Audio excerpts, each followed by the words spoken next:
ಚೀನಾಗೆ ಒಂದು ದೊಡ್ಡ ಶಾಕ್ ಅಂತ ಹೇಳ್ಬೋದು. ಅದೇನಪ್ಪ ಅಂದರೆ ಚೀನಾದ ವೈರುತ್ವ ನೋಡಿಕೊಂಡ್ರೆ ತುಂಬ ಅಮೇರಿಕಾ ಫಸ್ಟ್ ಬರುತ್ತೆ, ಒಂದು ಎರಡನೇದು ಮೂರನೇದ್ರಲ್ಲೂ ನಮ್ಮ ಇಂಡಿಯಾ ಕೂಡ ಬರುತ್ತೆ. ಆದರೆ ಇನ್ನೊಂದು ಚೀನಾಗೆ ಬಿಗ್ ಥ್ರೆಟ್ ಅಂದರೆ ಬಂದ್ಬಿಟ್ಟು ಅದು ಜಪಾನ್.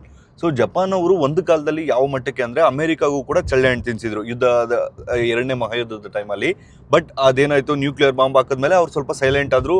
ಆದರೆ ಈಗೇನಾಗಿದೆ ಅಂದರೆ ಅಮೇರಿಕಾ ನಂಬ್ಕೊಂಡು ಇಷ್ಟು ದಿನ ಜಪಾನ್ ಅನ್ನೋದು ಸೈಲೆಂಟ್ ಆಗಿದ್ದು. ಅಮೇರಿಕಾನ ನಂಬ್ಕೊಂಡು ಹಲವಾರು ದೇಶಗಳು ಇದ್ರ ಮೇಲೆ ಅಂದರೆ ವಾರ್ ಬಜೆಟನ್ನು ಜಾಸ್ತಿ ಮಾಡ್ಕೊಳಕ್ಕೆ ಹೋಗ್ತಿಲ್ಲ. ನಮ್ಮನ್ನು ಕಾಪಾಡೋಕ್ಕೇನೋ ಅಮೇರಿಕಾ ಇದೆ, ನಾವು ಡೆವಲಪ್ಮೆಂಟ್ ಮೇಲೆ ಫೋಕಸ್ ಮಾಡೋಣ ಅಂತ. ಆದರೆ ಈಗ ಜಪಾನ್ಗೂ ಕೂಡ ಬುದ್ಧಿ ಬಂದಿದೆ. ಏನಂದರೆ ಅವರು ಇದನ್ನ ಫೋಕಸ್ ಮಾಡ್ತಿದ್ದಾರೆ, ಮಿಲಿಟರಿ ಎಕ್ವಿಪ್ಮೆಂಟ್ಸ್ನಾಗಲಿ ಅಥವಾ ಆಯುಧಗಳನ್ನು ಜಂಟಿ ಇದರಲ್ಲಿ. ಇವಾಗ ನೀವು ಬ್ರಹ್ಮೋಸನ್ನು ನೋಡಿಕೊಂಡ್ರೆ ಇಡೀ ವರ್ಲ್ಡಲ್ಲಿ ಬ್ರಹ್ಮೋಸ್ ಅಷ್ಟು ಫಾಸ್ಟೆಸ್ಟ್ ಕ್ರೂಸ್ ಮಿಸೈಲ್ ಯಾವುದೂ ಇಲ್ಲ. ಬ್ರಹ್ಮೋಸನ್ನು ಯಾವ ಮಿಸೈಲು ಹೊಡೆಯೋಕ್ಕಾಗಲ್ಲ. ಏನಕ್ಕಂದರೆ ಬ್ರಹ್ಮೋಸ್ನ ಹೊಡಿಬೇಕಂದ್ರೆ ಅದಕ್ಕಿಂತ ಫಾಸ್ಟಾಗಿ ಬಂದು ಆ್ಯಂಟಿ ಮಿಸೈಲ್ ಅನ್ನೋದು ಹೊಡಿಬೇಕು. ಆದರೆ ಬ್ರಹ್ಮೋಸ್ ಮಿಸೈಲ್ನ ಹೊಡೆಯುವಂಥ ಮಿಸೈಲ್ ಇದುವರೆಗೂ ಇಡೀ ಇದರಲ್ಲಿಲ್ಲ.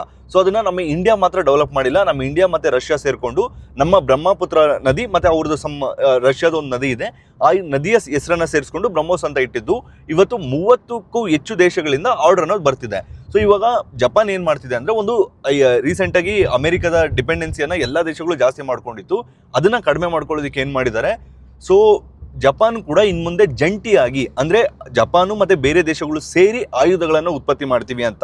ಅದಕ್ಕೆ ನಮ್ಮ ಭಾರತ ಕೂಡ ವೆಲ್ಕಮಿಂಗ್ ಮಾಡಿತ್ತು ಇದನ್ನು. ಅಂದರೆ ಜಪಾನ್ ಅವ್ರ ಹತ್ರ ಟೆಕ್ನಾಲಜಿ ಫಾಸ್ಟ್ ಫಾರ್ವರ್ಡ್ ಇದ್ದಾರೆ. ಇವಾಗ ಏನು ನಮ್ಮ ಇಂಡಿಯಾದಲ್ಲಿ ಬುಲೆಟ್ ಟ್ರೈನ್ ಆಗ್ತಿದೆಯಲ್ವಾ, ಅದು ಕೂಡ ಎಲ್ಲ 99% ಜಪಾನಿಂದನೇ ಇದು ಮಾಡ್ತಿರೋವಂಥದ್ದು. ಸೊ ಅದಕ್ಕೆ ಲೋನ್ ಕೂಡ ಜಪಾನ್ ಅವರೇ ಕೊಟ್ಟಿರೋದು.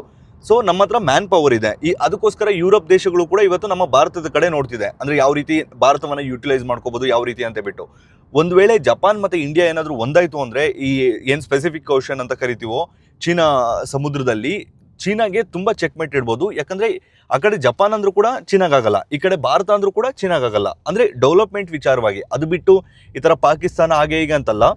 ಸೊ ಇದೇನಾದರೂ ಇದಾಯಿತು ಅಂದರೆ ಚೀನಾಗೆ ದೊಡ್ಡ ಶಾಕ್ ಅಂತ ಹೇಳ್ಬೋದು. ನಾರ್ಮಲ್ ಆಗಿ ಎರಡೂ ದೇಶಗಳು ಸೇರಿ ವೆಪನ್ಸ್ ಏನಾದರೂ ರೆಡಿ ಮಾಡಿದ್ದಾರೆ ಅಂದರೆ ಒಂದು ಮಿಲಿಟರಿ ಅಲೈಸು ಅಥವಾ ಒಂದು ಕೊಲಾಬ್ರೇಷನ್ ಮಾಡಿಕೊಂಡ್ರೆ ಚೀನಾಗೆ ನಿಜವಾಗ್ಲೂ ಕೂಡ ತುಂಬ. ಸೊ ಆಲ್ರೆಡಿ ಅವರ ಗ್ಲೋಬಲ್ ಟೈಮ್ಸು ಅಂದರೆ ಅವ್ರದ ಮಾಧ್ಯಮ, ಗೌರ್ಮೆಂಟ್ ಮಾಧ್ಯಮನೇ ಒಂದು ರಿಪೋರ್ಟ್ ಮಾಡಿದೆ, ಜಪಾನು ಈ ಹಿಂದೆ ಕೂಡ ನಿಮ್ಮ ಭಾರತದ ಮೇಲೆ ಅಟ್ಯಾಕ್ ಮಾಡಿತ್ತು ಅಂತ. ಅಂದರೆ ಅದು ಯಾವಾಗ ಅಂದರೆ ಅವಾಗ ನಮ್ಮ ಭಾರತ ಎರಡನೇ ಯುದ್ಧ ಇದ್ದಾಗ ಬ್ರಿಟಿಷ್ ಇಂಡಿಯಾ ಆಗಿತ್ತಲ್ವಾ, ಸೊ ಆ ಟೈಮಲ್ಲಿ ಅಟ್ಯಾಕ್ ಮಾಡಿದ್ರು. ಆದರೆ ಚೀನಾ ಅದನ್ನು ಡೈವರ್ಟ್ ಮಾಡಿ, ನೋಡಿ ಅವಾಗ ಜಪಾನ್ ಅಟ್ಯಾಕ್ ಮಾಡಿತ್ತು, ಜಪಾನ್ ನಂಬಕ್ಕೆ ಹೋಗಬೇಡಿ ಅಥವಾ ಜಪಾನ್ ಈ ಥರ ಸರಿಯಲ್ಲ ಅನ್ನೋ ಥರ ಒಂದು ಪೋರ್ಟ್ರೇಟನ್ನು ಮಾಡ್ತಿದ್ದಾರೆ. ಒಟ್ಟಿನಲ್ಲಿ ಚೀನಾಗೆ ಇದೊಂದು ದೊಡ್ಡ ಶಾಕ್ ಅಂತ ಹೇಳ್ಬೋದು.